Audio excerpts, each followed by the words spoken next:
Seth Meyers. This is Late Night. We hope you're doing well. And now, if you don't mind, we're going to get to the news. President Trump said in a post last week on Truth Social that anyone running for president should be required to take a cognitive exam and added, quote, "I took the exam 3 times during my 3 terms as president and aced it all 3 times." So, first of all, you can't ace a cognitive exam. They're famously pass-fail. And secondly, if you aced it, then I guess they didn't ask, how many terms have you had as president? President Trump complained about his first impeachment in a post yesterday on Truth Social and said, quote, "I got impeached for a perfect phone call." I'll have to take your word for it. That was so many impeachments ago, I don't even remember what it was for. Here's the rule. If I made fun of you for it while wearing a suit, it basically didn't happen. While speaking at a retirement community on Friday, President Trump said that First Lady Melania Trump is a movie star now. Oh, no, that was actually about someone else. Health and Human Services Secretary Robert F. Kennedy Jr. said in a post on social media yesterday that he rescued a starling at Dulles Airport. Then he took it straight to the airport McDonald's to find some dipping sauce. A lot of people will tell you you can't eat starling, but it's actually a delicious bird. Don't believe people who tell you not to eat a bird you catch at the airport. There are no red dyes. President Trump attended the PGA Tour Cadillac Championship at his Doral Miami Golf Club yesterday with his sons Don Jr. and Eric. Said Trump, "I got 2 under par." Thank you. Anyone? Good news. If you got that right away, you passed your cognitive test. President Trump posted an image on Truth Social on Friday that shows himself holding Uno cards with the caption, quote, "I have all the cards." Okay, but you know the point of Uno is to have none, right? That's like bragging you got the highest score in golf. Also, I play with the big cards because I'm old and I can't see good. Well, if you had a Spirit flight booked over the weekend, good news, you were upgraded to not having one. That's right, Spirit Airlines on Saturday ceased operations. Oh my God, this is the worst news for my writers since they fixed LaGuardia. If the Mets start winning, we might have to put them on a psychiatric hold. Amazon has reportedly discussed the possibility of rebooting The Apprentice with Donald Trump Jr. as host, airing right after the new Bar Rescue. And finally, wildlife researchers in Florida have placed GPS collars on raccoons in an effort to track Burmese pythons once they swallow the smaller animals whole. Said one raccoon, "I'm sorry, what's this for?" Well, huh? That was a monologue, everybody. Here we go. We got a great show for you tonight. He's a wildly talented actor of all stages and screens. You know him from shows such as The Gilded Age, Only Murders in the Building, as well as classic movies like The Lion King, The Birdcage, and The Producers. He's back on Broadway as Willie Loman in Death of a Salesman, now playing at the Winter Garden here in New York City. One of our favorites, Nathan Lane's back on the show, everybody. How about that? And he is an acclaimed musician and songwriter whose 4th album, The Great Divide, just debuted at #1 on the Billboard 200 with the biggest streaming debut of the year, his brand new documentary, Noah Kahan, Out of Body, is on Netflix now. He's on a massive stadium tour starting June 11th, and to cap it all off, he returns as musical guest host this week on SNL with host Matt Damon. Noah Kahan is back, everybody. So thrilled. Talk to those 2 wonderful gentlemen.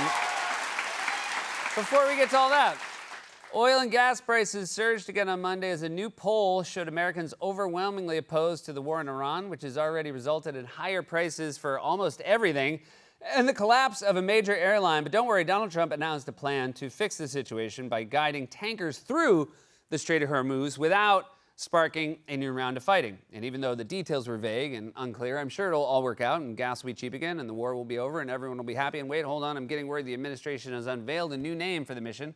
Well, it doesn't sound great. Let's see. What is it called? Oh no, Operation Cluster.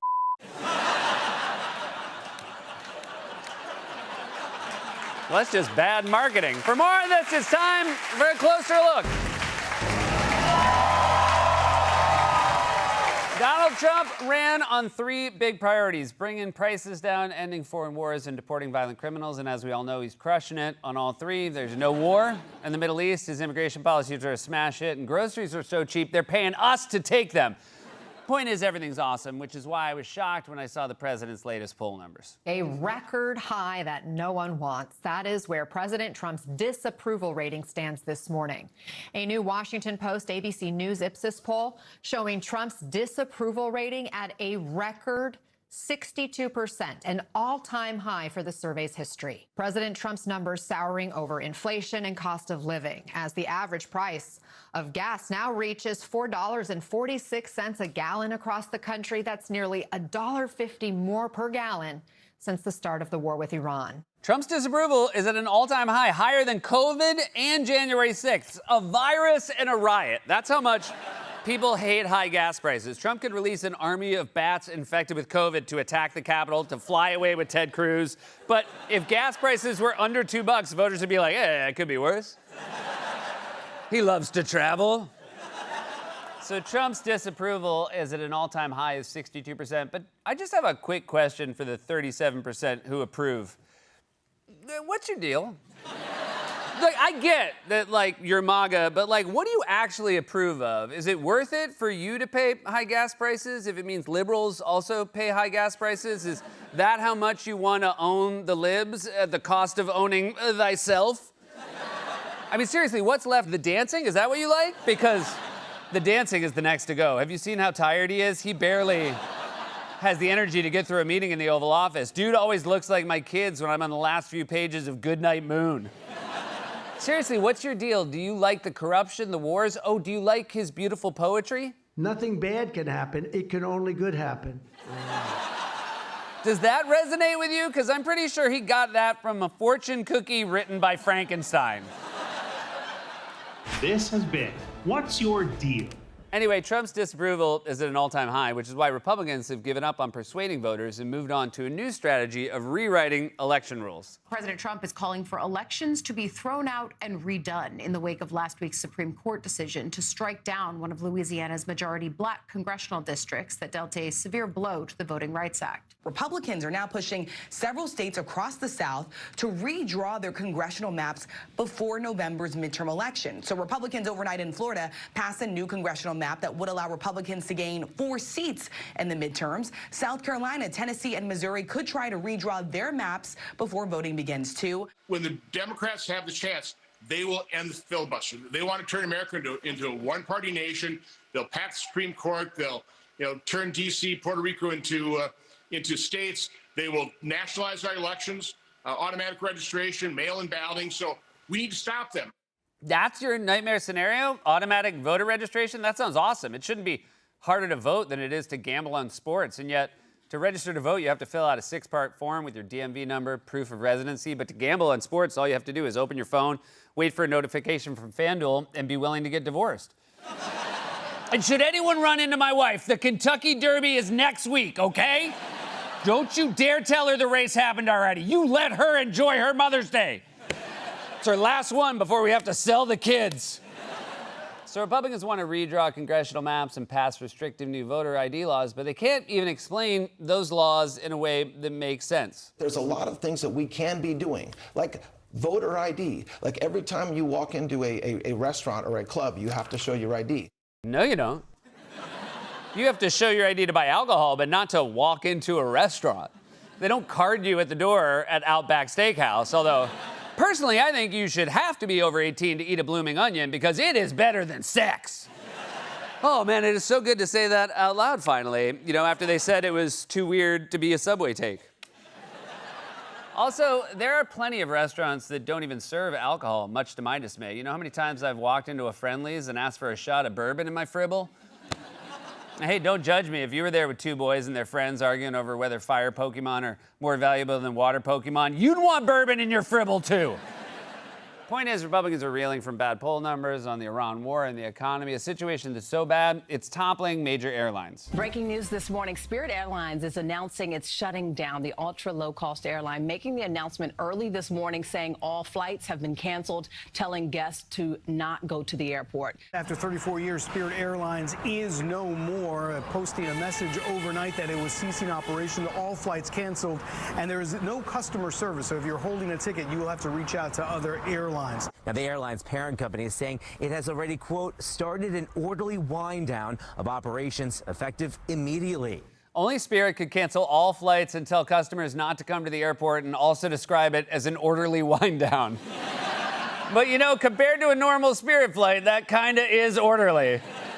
Spirit flights, God bless them, were chaos. Running down the jetway to get a seat in overhead space was like racing through an obstacle course on Wipeout.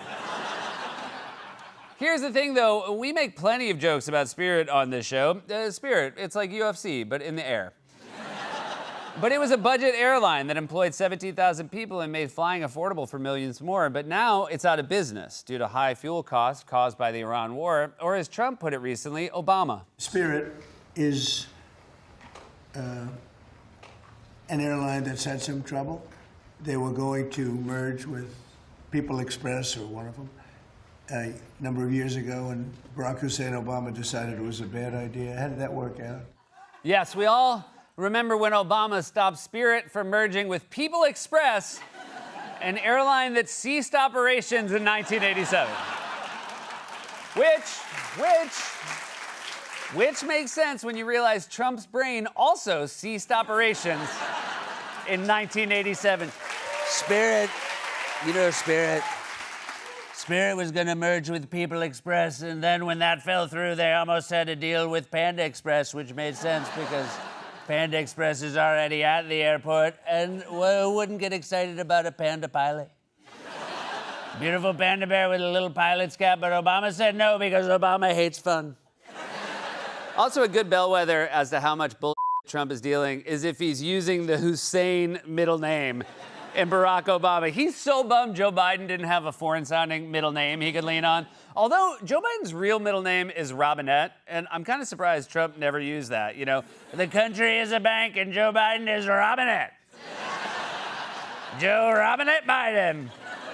Over the weekend, Trump officials were asked about the collapse of Spirit and said, don't worry, you guys, don't worry, there are still other airlines. In the statement Spirit released explaining why they were shutting down, they said, quote, the sudden and sustained rise in fuel prices in recent weeks ultimately has left us with no alternative. Are other industries also at risk of collapse, or other major companies, due to this energy shock? Well, don't forget that the Spirit Airlines was Chapter 11 twice because they basically didn't have a business model that was working. That's right. And the other airlines are still operating. I just flew out here to discuss these matters at the Milken Conference in LA, on United Airlines, and the other airlines are operating. That doesn't make it better. If a restaurant in your neighborhood burns down, the fire department doesn't say, relax, there's a Chili down the block. Just bring your ID, because eating those baby back ribs is basically So Trump's Iran war is spiking fuel prices and destroying airlines. Can you at least tell us how long this war will last, or if it's even a war at all? You said the blockade is still on. A blockade is an act of war. Are we at war with Iran? Iran shut down the straits. Right. And the only ones they were letting through were Iranian ships, and President Trump didn't think that was acceptable. So we are still at war with Iran. I don't know what the definition of war is when we're not shooting and we're negotiating. You don't know what the definition of war? Did Merriam-Webster also go bankrupt? Also, the answer is yes, we're at war. A blockade is an act of war. If I park my car in front of my neighbor's driveway and refuse to let him in or out, that's an act of war against my neighbor. And I will admit I did that once, but only because I had one too many bourbon fribbles. So now a major airline has collapsed due to rising fuel costs caused by an unpopular war started by Donald Trump, which means, of course, and I know you're all thinking this, so say it with me, it's Joe Biden's fault. All right, nobody said it. Spirit tried to merge with JetBlue. The Joe Biden, Pete Buttigieg administration and DOJ tanked that deal. Immediately after that, they filed for bankruptcy. They were having financial problems. Martha, they filed for bankruptcy again last year. They were bleeding money. And so this was in the works for some time. Spirit Airlines closed operations. The Treasury was supposed to be doing a deal to save this company. Can you tell us what happened?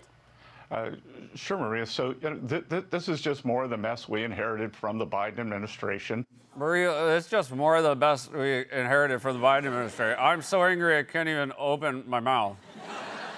Maria, my jaw is permanently clenched because of how outraged I am about Joe Biden causing the collapse of Spirit Airlines 15 months after he left office. So that's why I talk like I just ate a jar of peanut butter mixed with sand.